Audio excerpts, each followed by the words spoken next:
Yan, magandang araw po sa lahat. May panibago na naman po tayo katanungan. Ito yung tungkol sa kung meron ka kasama sa bahay na may sakit, may nangangailangan ng pera. Sorry.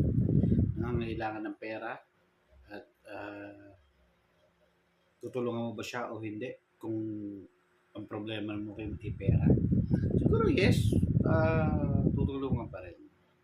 Kasi uh, napakahalaga ng uh, you are a giver to someone na nangangailangan.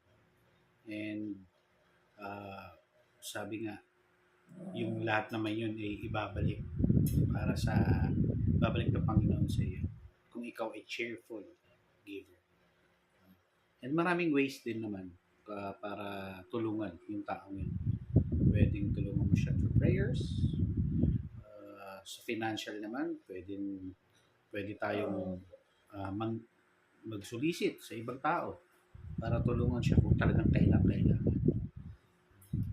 And siguro hindi naman masama yung gagawin natin dahil sa kabutihan naman, sa kapakanan naman ng kamag-anak mo na nangangailangan. So maraming ways para tumulong, hindi lang financially. You can pray for them, you can give them advice. So yun nga, so you have to